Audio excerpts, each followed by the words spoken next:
Written by C.B. Jones. The following contains mention of a short radio broadcast that has been picked up by various listeners across the continental United States.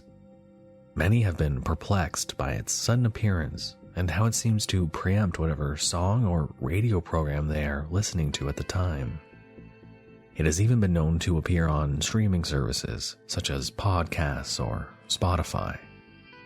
Listeners have described hearing different episodes, and there have been many different situations and incidents.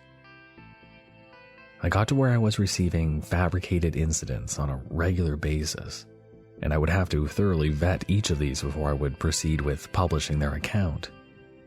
People would send me stories that were obviously pranks, and I was the recipient of other trollish behavior, prank calls and obscene photos sent to my email. Others were the writings of individuals that weren't intentionally trying to deceive or troll me. Rather, they were obviously mentally ill.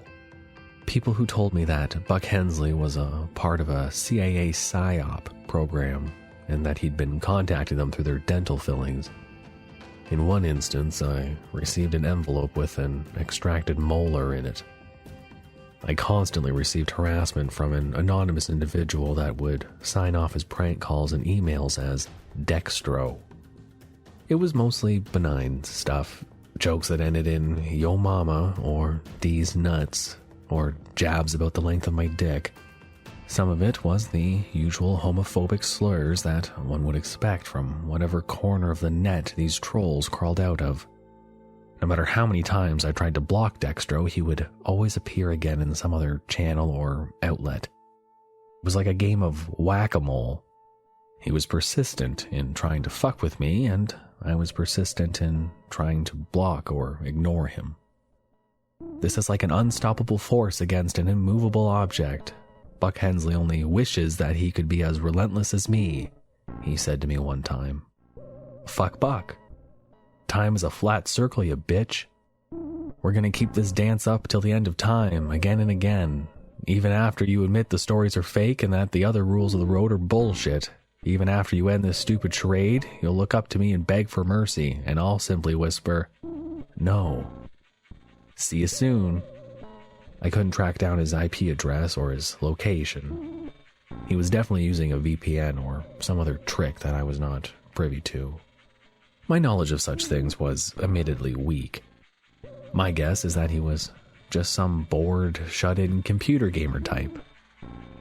The harassment went on for several months until I received a phone call one evening.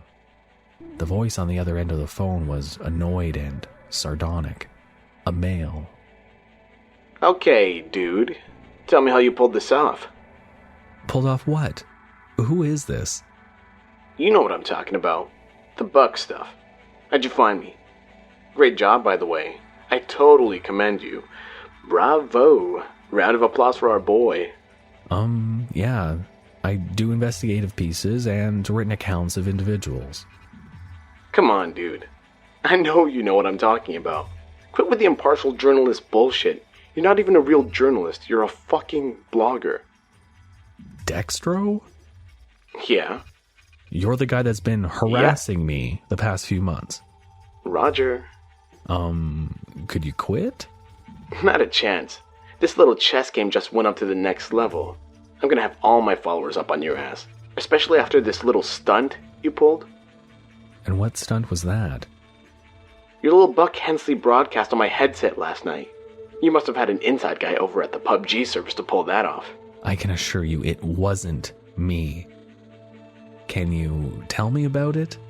I mean, even if I did do it, I still won't know what you experienced from your end, as I wasn't there.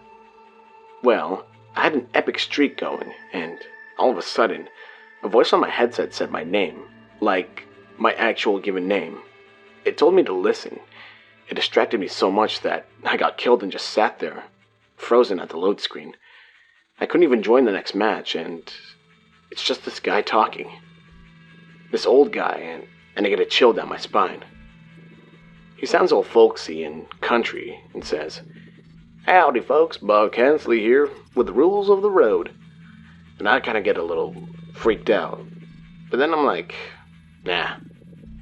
If I'm not on the road, the rules of the road can't get me, right? So are you saying you believe in the rules? No, not at all. I was just freaked out a little in the moment, you know. I mean, you had me fucking shook.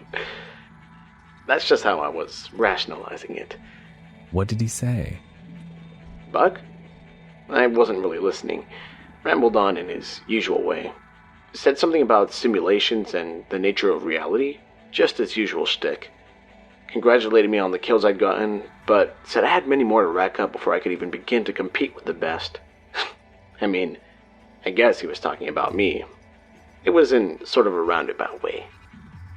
Did he give you a rule? He did. A really gay and easy one. What was it? Said that if I ever drove through a yellow light, you know, like a traffic light turning green to red, I had to kiss my hand and slap the ceiling of the car.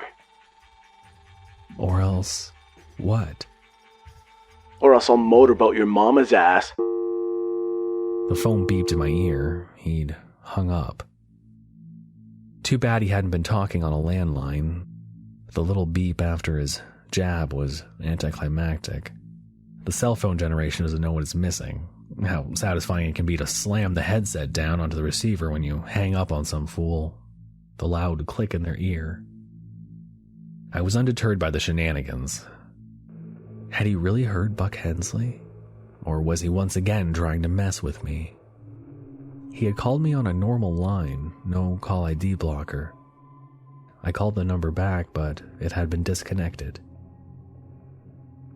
Months later, I received a call from a guy named Brian. He was a long-haul trucker that had heard the Buck Hensley broadcast. From what he described, it sounded awfully familiar to the thing Dextro had described in passing. He said that there was mention of the yellow light superstition, a superstition he had remembered from being a kid. He said that the consequences of failing to perform this action would result in the loss of precious cargo. Unfortunately for Brian, he did not pay heed to the warning. It wasn't for lack of trying, though. I was coming up through an intersection on a huge interchange to get on the interstate. I had both hands on the wheel, checking all my mirrors and trying to make sure I had plenty of clearance when the light turned yellow. I was halfway through the intersection when it changed. I tried to do the thing, but I guess I was too late. Miles down the road in Arizona, the consequence occurred. I don't know what the hell happened. It was smooth sailing. I was just zoning out listening to Joe Rogan, and it was like I went into a skid or something.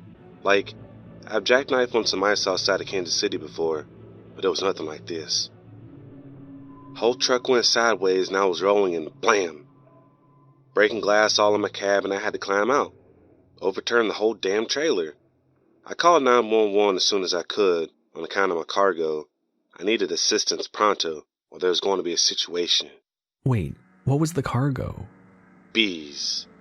Bees? Yeah. Haul them from Louisiana up to California. They pollinate the crops out there. Bees make the world go round, I guess. Anyways, there were millions of them that I was hauling and they just spelt out everywhere. A swarm of them escaped, I'd reckon.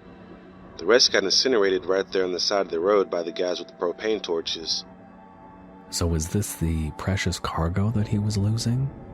See, that's the thing. Normally, I think it would just be some sort of coincidence. I haven't hit a yellow light since then, but I don't know. The reason I called you about this is on account of my wife. She's pregnant and all, and I'm just worried sick that there's something going to happen with the baby. That's the most precious cargo. I got to Googling around and found your site after the accident. I tell him that I can't be certain that everything is going to be fine, and ask how far along she is and if there's been any complications so far. It's been going good so far. She's due next month. What good would it do to tell him that the rules of the road were real? There was nothing anyone could do at this point except hope for the best. There was no point in worrying the guy. I told him that everything would be fine and to keep an eye out for those yellow lights. Brian contacted me a couple months down the road. The delivery went great, and he was now the proud father of a healthy baby boy. He had found a news article that had disturbed him, and he was worried about pending criminal charges, but nothing yet had happened.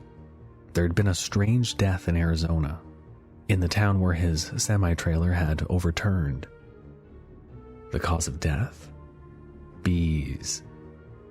They didn't find his body until about a week later or so, where neighbors at the apartment complex where he lived began to notice the smell.